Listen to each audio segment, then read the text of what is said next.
Just outside of the town I live in, there is a massive, densely wooded park that is largely forgotten. It's not that people don't know it is there, but it's simply more of an afterthought.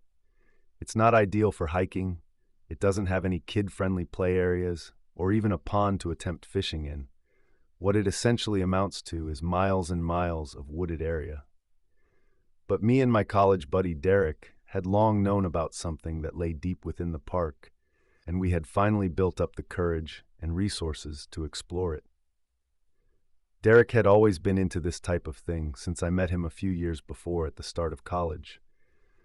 Although we didn't know each other for that long, we quickly became best friends, forming a connection like I'd never had with anyone before. Despite that, he was the type of person who would keep a lot of stuff buried deep. I never blamed him for it, as his usual coping mechanisms tended to be positive, such as going to the gym or writing. But when his sister had passed away a few months prior, I didn't hear from him for a week. One day he finally returned my calls, and he had only one thing to say. "Henderson Park, this summer, we are going to find it." At the beginning of the summer break, we began our hike. After a couple hours of trekking a route which we had planned and charted out for months, we finally made it to the clearing. It was a couple 100 meters of clear area in the middle of the massive park, and once we made it past the last of the foliage, it didn't take but a second to identify what we had come for. In the middle of this open patch lay a large building, abandoned to time and worn down by nature. But yet it stood, beckoning us to enter. The abandoned structure of Henderson Park had been a legend in this town since I could remember.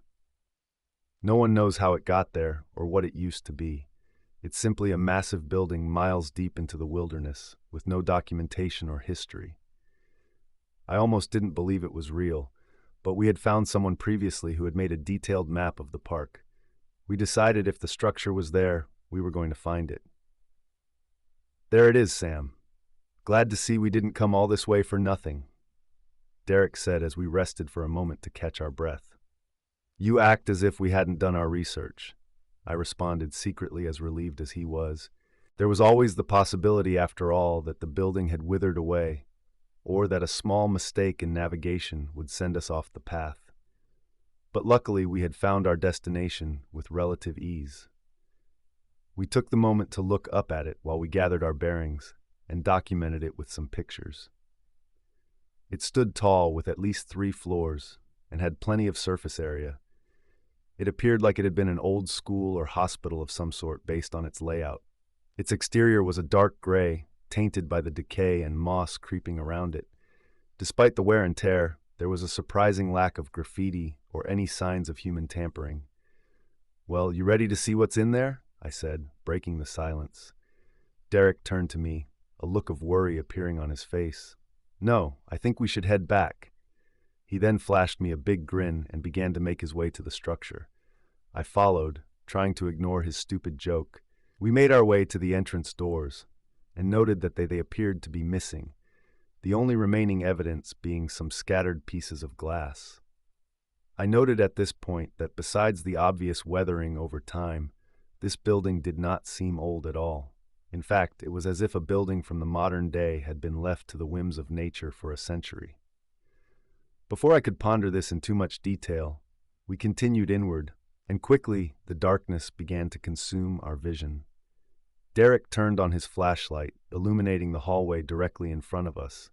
It was lined with abandoned lockers and debris, which covered most of the doorways. Most of the paths on this floor appeared to be blocked off, or just seemed a bit unstable due to damaged pillars and missing walls. We explored what little we could safely access, until finally coming upon a set of stairs that could either have taken us up to the second floor or downwards towards what I assumed was a basement area. We wanted to start somewhere and work our way through the building seamlessly. That inevitably left us with a decision: should we go upstairs or explore the basement first? Finally, Derek spoke up. "Dude, I think we should split up. You can't be serious. How are we going to explore both at the same time? It's the only way," he insisted. "Derek, I'm kidding, man. Let's start downstairs and we can work our way up," Derek said, descending the stairs before I could respond. The stairs proved to be much deeper than we thought. What I assumed was going to take us one floor down felt more like 100. After walking down the stairs for what felt like 10 minutes, I spoke up. "Hey man, this is kind of ridiculous. How deep does this staircase go?" "I don't know, Sam. It's kind of freaking me out, to be honest," but I nodded in agreement. Derek did seem to be getting genuinely concerned for the first time during this trip, but we were on the same page. We had to keep going at this point. Whether this staircase was bottomless or a descent into hell itself, we were going to see the end of it. Luckily, it turned out to be neither of those things, because a few minutes later we hit the bottom. Well, good news is if one of us gets hurt, the other only needs to drag them up 70 flights of stairs. Derek joked, although the thought only made me uneasy. The area we found ourselves in would probably be best compared to that of a subway tunnel. Well, without the actual train tracks. What lay before us was simply a long vacant tunnel with concrete walls and flooring and no end in sight. I was beginning to feel like we were out of our depth here. However, I didn't think to protest as Derek began walking down into the tunnel. At least not until we began to hear something echoing deep within the tunnel. We immediately stopped dead in our tracks. What sounded like a high-pitched synth had begun ringing through the tunnel. The echoing was making me feel queasy as it reverberated through my body. It paused for a movement before resuming, every few seconds another tone ringing out like a beacon, progressively getting louder and presumably closer. The sound started to become ear-piercing, and before I knew it, I was on my knees holding my ears, barely withstanding the sharp ringing throughout my head. Just as I thought I was going to black out from the sheer intensity of it, the sound stopped in an instant. I looked over to Derek, who was also recovering from the auditory assault. We both shared a glance and a nod. Our curiosity had seemingly run its course, and we started to quickly head back from the way we came.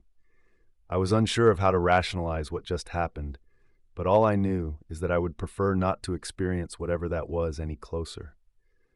That's when we heard something else from within the tunnel, the unmistakable sound of footsteps. Our speedwalk quickly escalated into a jog and then a run. Maybe it was just my imagination running wild, but I had some serious doubts that many other people were exploring this place, and especially wandering through this forsaken tunnel. And so we ran and ran. We hadn't been walking down the tunnel for more than a minute. There was no way we were that far away from the stairs. Yet again, it felt like we were in an endless loop with no end in sight. But then we found it. We stopped and looked at the staircase as we caught out breath. So, Derek began, trying to form his thoughts. I walked up to the foot of the stairs and put my hands on the large chunks of rubble that now blocked our only exit off. I didn't even have the energy to freak out or to scream. I fell to my butt, just looking at it as if staring hard enough would change the grim reality we were faced with. That sound, it had to have caused something to collapse, Derek said, trying to rationalize the situation as if that would make things any better. "Derek, we are going to die down here," I said weakly.